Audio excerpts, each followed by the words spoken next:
Nous allons débuter la step 4 du management organisationnel. Alors ce step 4 sera composé de 4 parties. La partie 1, la structure et ses processus. La partie 2, la décision et ses processus. La partie 3, le pouvoir et ses processus. Et la dernière partie, la partie 4, l'animation et ses processus. Alors la partie 1, la structure et ses processus, sera composée de 7 cours. Le premier cours, ça sera qu'est-ce qu'une structure. Le deuxième cours sera les configurations organisationnelles de Mintzberg, la première partie. Et le cours 3, ça suivra avec les configurations organisationnelles de Mintzberg, mais cette fois-ci la deuxième partie. Le cours 4, ça sera les nouvelles formes organisationnelles. Le cours 5, l'intrapreneuriat et l'extrapreneuriat. Le cours 6, la contingence structurelle. Et le cours 7, l'apprentissage organisationnel. Alors, cours 1, qu'est-ce qu'une structure ? La définition de structure qui est donnée par Desremo est la suivante. Une structure est le fait de répartir, de coordonner et de contrôler. Il y a différentes structures. Les structures classiques sont la structure hiérarchique, la structure divisionnelle, la structure hiérarchico-fonctionnelle, la structure divisionnelle et la structure matricielle.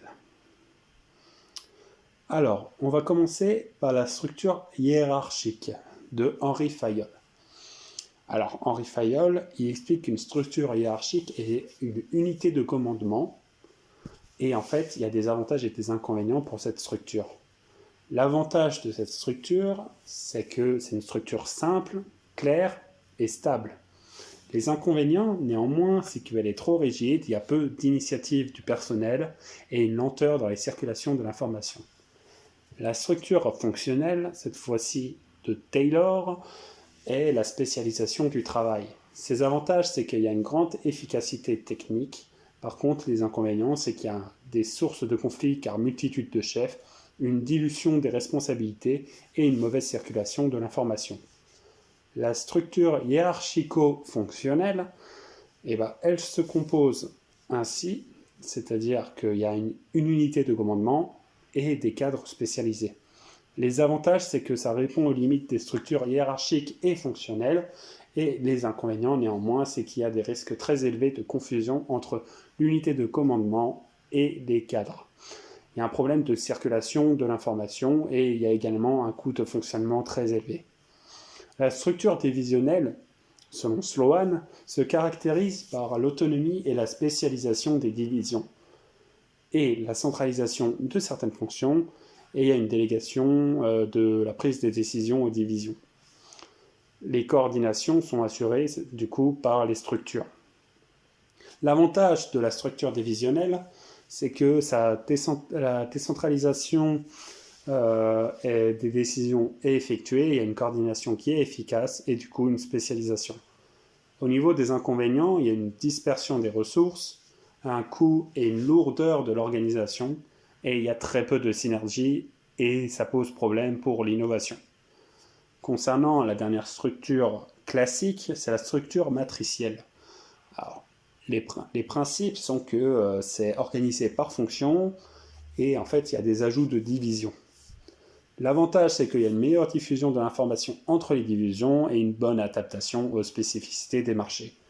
Les inconvénients, c'est qu'il y a une multiplication des niveaux hiérarchiques, une complexité et un coût d'organisation, et une lenteur de la prise de décision au niveau global. C'est un peu le même principe que la structure fonctionnelle, mais cette fois-ci, c'est encore plus de division. Le cours 2, c'est les configurations organisationnelles de Mintzberg. Alors, il y a 5 parties de base des organisations selon Mintzberg. Il y a le sommet stratégique, la ligne hiérarchique, la technostructure, le support logistique, le centre opérationnel, et tout ça sous la forme normalement d'une idéologie. Alors nous avons tout est composé. Alors le sommet stratégique, en fait, ce sont les dirigeants qui définissent les stratégies. La ligne hiérarchique, c'est le lien qu'il y a entre le sommet stratégique et le centre opérationnel, ça fait lien. Et ça permet de décliner la stratégie, de transmettre l'information aux opérationnels et de faire remonter du coup l'information au sommet stratégique. Le centre opérationnel, c'est ceux qui s'occupent de la production et de la distribution. La technostructure, c'est ceux qui analysent le travail des autres pour en accroître l'efficacité et l'efficience. C'est un peu les contrôleurs de gestion. Le support logistique, c'est l'ensemble des fonctions spécialistes. Leur rôle, c'est de conseiller le sommet stratégique, d'aider à la prise de décision, fournir des services aux autres fonctions. C'est un peu les experts dans le domaine. Les mécanismes de coordination, il y en a plusieurs. Il y a la supervision directe, il y a l'ajustement mutuel, la standardisation des procédés, la standardisation par les résultats, la standardisation par les qualifications et la standardisation par les normes. Maintenant, nous allons prendre le cours 3 avec les configurations organisationnelles de Mintzberg. Alors, la configuration organisationnelle de Mintzberg, il y a plusieurs possibilités. La première, c'est la structure simple ou la bureaucratie mécaniste, la bureaucratie professionnelle, la structure divisionnalisée, l'autocratie, la structure missionnaire et la structure politisée.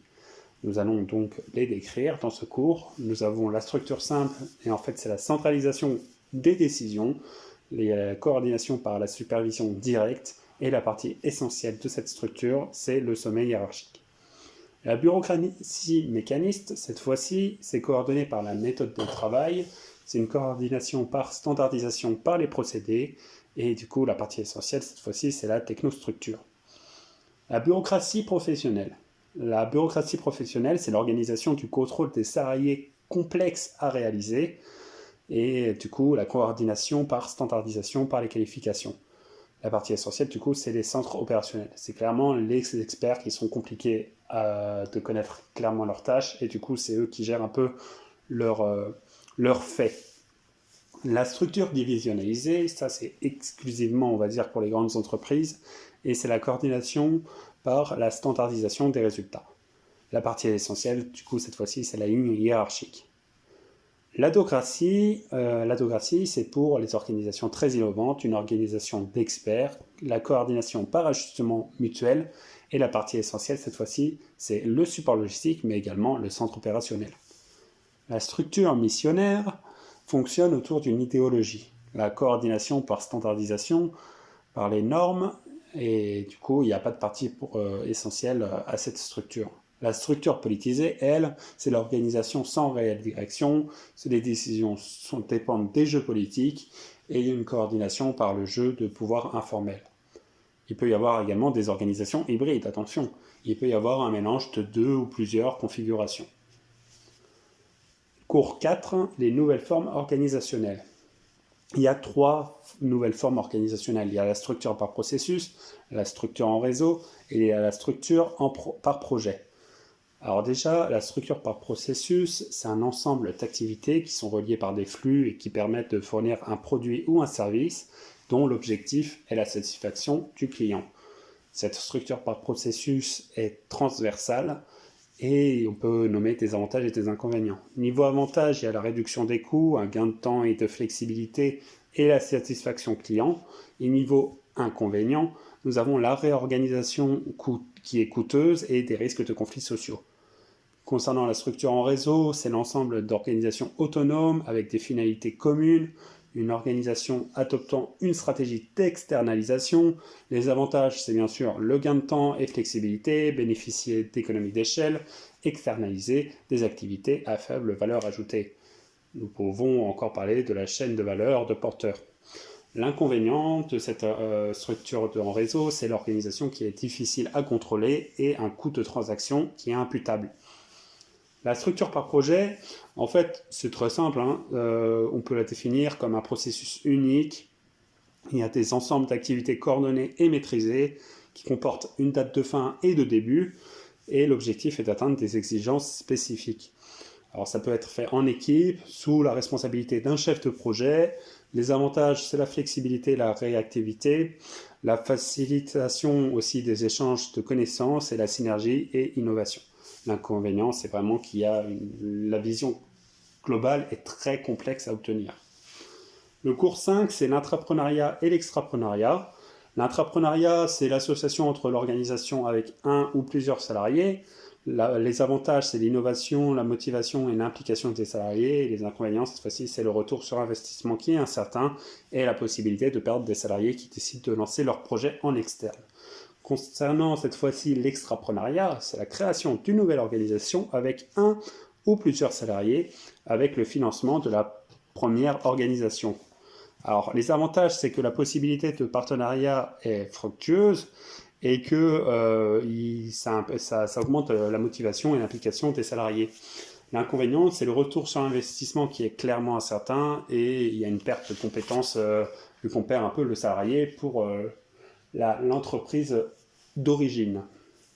Pour le cours 6, il y a la contingence, on va parler de la contingence structurelle. Alors, qu'est-ce que la contingence structurelle? Alors, déjà, quels sont les facteurs de la contingence interne? Il y a la taille de l'organisation, l'âge de l'organisation, la technologie et la stratégie. Alors, la taille de l'organisation.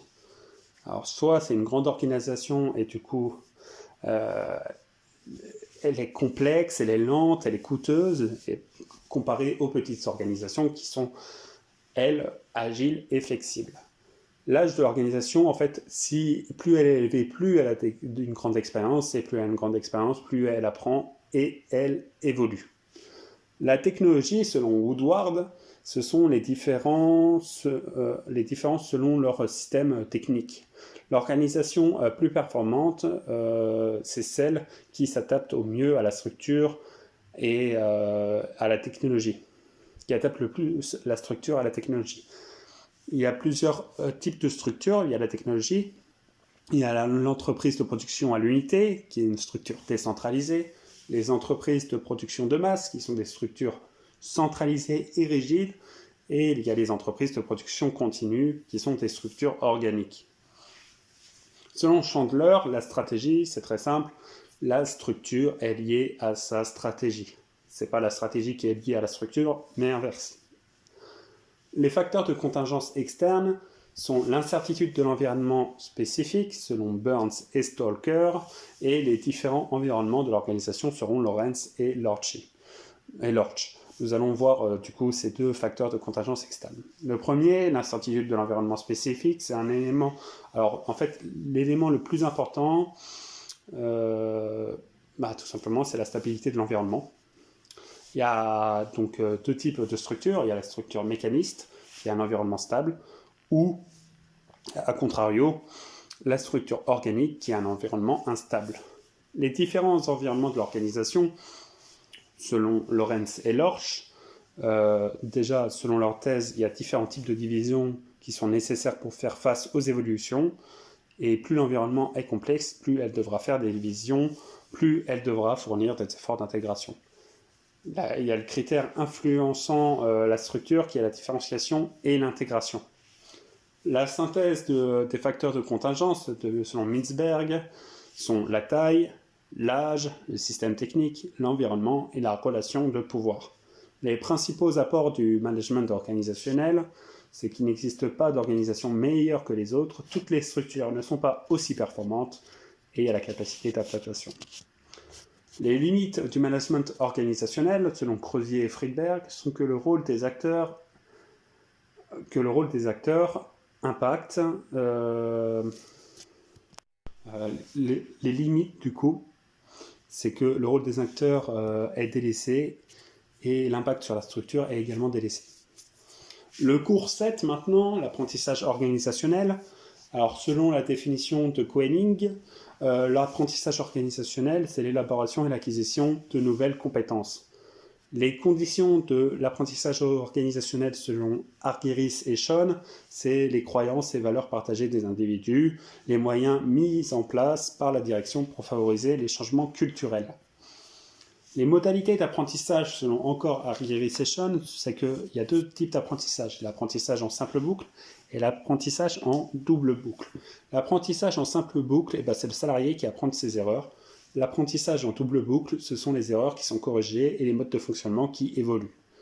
Et le développement d'activités pour devenir une organisation apprenante selon Garvin, c'est la résolution des problèmes en groupe, l'expérimentation, tirer les leçons des expériences, apprendre avec les autres et transférer les connaissances. Alors nous allons parler maintenant de la partie 2 de la step 4, qui est la décision et ses processus. Alors il y a 4 cours dans cette partie 2. Il y a le cours 1 sur la décision et processus de décision. Il y a le cours 2 sur l'automatisation et numérisation des processus, le cours 3 sur la rationalité parfaite et rationalité limitée, et le cours 4 sur les modèles de décision. Alors le cours 1, décision et processus de décision. Alors la décision, c'est un processus qui permet de faire des choix et de les mettre en œuvre. Les processus sont des suites d'activités reliées entre elles et qui ont comme objectif de produire de la valeur. Le processus, selon Simon, avec le processus IMC, c'est l'intelligence, la modélisation et le choix. Intelligence parce que ça permet d'analyser le problème posé, modélisation parce que ça liste les solutions possibles, et le choix parce qu'en fait ça permet de choisir parmi toutes ces solutions qui ont été analysées. La typologie des décisions, selon Ansoff, il y en a 3. Il y a la décision stratégique, la décision tactique et la décision opérationnelle. La décision stratégique, c'est sur du long terme, qui est prise par dirigeants et qui comporte un risque important. Les décisions tactiques sont des décisions à moyen terme, qui sont prises cette fois-ci par l'encadrement et qui comportent un risque moyen. Quant aux décisions opérationnelles, ce sont des décisions sur du court terme qui sont prises par l'encadrement ou les opérationnels et qui comportent un risque faible. La typologie des décisions, cette fois-ci pas par Ansoff mais par Simon, il y a deux types. Il y a les décisions structurées et les décisions programmables. Les décisions structurées, ce sont des décisions tactiques, elles peuvent être nombreuses, elles peuvent être révocables et elles peuvent être fonctionnelles ou transverses. Quant aux décisions programmables, ce sont des décisions opérationnelles, quotidiennes et très nombreuses, qui sont révocables, répétitives et standardisées. Concernant le cours 2, automatisation et numérisation des processus, nous avons l'automatisation qui est une tâche automatique sans intervention de l'homme. La numérisation, ça transforme un document en support numérique. Et là, les avantages de la digitalisation, c'est clairement de gagner du temps, de fiabiliser la prise de décision et de anticiper. Le cours 3 sur la rationalité parfaite et rationalité limitée. Alors, ce qui est rationnel, c'est quelque chose qui est logique, raisonnable et conforme au bon sens. La rationalité parfaite est une information qui est parfaite, du coup, une sensibilité infinie et une rationalité totale. C'est l'homo economicus. La rationalité limitée, qui est écrite par Simon, en fait, ça critique la rationalité parfaite en expliquant que cette prise en compte a des limites. Il y a des limites et du coup, ce n'est impossible de faire une rationalité parfaite. Le cours 4, les modèles de décision. Alors, les apports de Mintzberg sur la rationalité parfaite, c'est qu'il y a l'information, le conseil, le choix, l'autorisation et l'exécution. Le biais cognitif est un schéma de pensée trompeur, faussement logique. Les facteurs cognitifs de la rationalité, selon Kahneman, sont la perception, les modèles mentaux, les émotions, les attitudes et les souvenirs qui font qu'en fait, il peut y avoir des biais cognitifs du coup. Les travaux de Sayert et Marsh sur la rationalité limitée. Ils ont mis en place la théorie comportementale. Cette théorie montre que les organisations sont un ensemble de groupes d'acteurs ayant des objectifs propres. Les décisions sont donc prises dans la recherche d'un compromis. Il n'y a pas de solution optimale qui pourra être choisie. Et le modèle de la poubelle, en fait, ça supprime la notion de processus décisionnel. Ça consiste qu'en fait que les décisions sont des rencontres fortuites entre les problèmes et les solutions. Nous allons maintenant attaquer la partie 3 du step 4, qui est le pouvoir et ses processus. Il y aura 3 cours. Le cours 1, le pouvoir, autorité et leadership. Le cours 2, les sources du pouvoir. Et le cours 3, les styles de direction. Alors, concernant le cours 1, pouvoir, autorité et leadership, selon Weber, le pouvoir, c'est la capacité à forcer l'obéissance aux ordres. Il y a une relation interactive.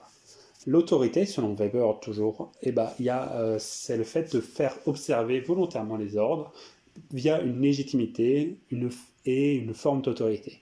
Il existe 3 types de formes d'autorité selon Weber. L'autorité traditionnelle, l'autorité charismatique et l'autorité bureaucratique. Le leadership est la capacité à atteindre des objectifs. Le cours 2, les sources du pouvoir. Alors les sources du pouvoir selon Crozier et Friedberg, c'est tout simplement le dirigeant doit maîtriser une compétence rare, ou il maîtrise l'information et la communication, ou avoir un réseau privé, ou il maîtrise des règles et des procédures de l'organisation. Les styles de direction, il y en a plusieurs. Les styles de direction selon Lewin, il y a le manager démocratique, celui qui est le plus efficace selon lui, le manager autocratique et le manager laisser-faire. Les styles de direction, cette fois-ci, pas selon Lewin, mais selon Likert, il y a le manager autoritaire, le manager paternaliste, le manager consultatif et le manager participatif, qui est le plus efficace.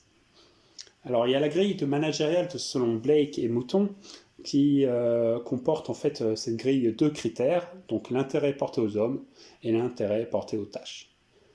Les activités du dirigeant selon Mintzberg, il y en a 3, on les a déjà vues, mais c'est un petit rappel. Il y a le rôle interpersonnel, le rôle d'information et le rôle décisionnel. Selon le rôle interpersonnel, il faut être une figure de proue, leader, agent de liaison. Les rôles d'information du dirigeant, c'est l'observateur actif, le diffuseur d'informations et le porte-parole. Et pour les rôles décisionnels, le dirigeant est un entrepreneur, il est régulateur, répartiteur et négociateur. Alors la partie 4, l'animation et ses processus, donc c'est la partie 4 du step 4, et il y a cette fois-ci que 3 cours. Le cours 1, ça sera sur la dynamique du groupe, le cours 2, ça sera sur les conflits et les crises, et le cours 3, ça sera sur l'animation de l'organisation.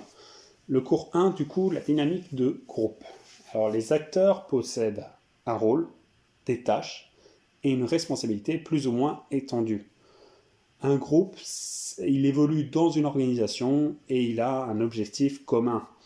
Alors la dynamique de groupe selon Lewin, c'est l'ensemble des relations qui s'instaurent à l'intérieur d'un groupe. L'ensemble des relations instaurées entre plusieurs groupes. Cela entraîne une synergie et un blocage et conflit. Le cours 2, les conflits et les crises. Alors, les conflits, c'est lorsqu'il n'y a pas de considération des intérêts de l'autre, où il n'y a pas la satisfaction des intérêts de l'autre, où il y a la recherche de nuire à autrui. Et ça peut provoquer des crises. Les moyens de résolution des conflits, selon Follett, il y en a 3. Il y a la domination, le compromis et l'intégration. La domination, c'est un moyen qui est rapide et qui est satisfaisant du point de vue du vainqueur. Ça sacrifie la diversité et ça peut être par contre dangereux à terme, sur le long terme. Le compromis, c'est la méthode la mieux admise et en fait ça diffère, le différent revient plus tard.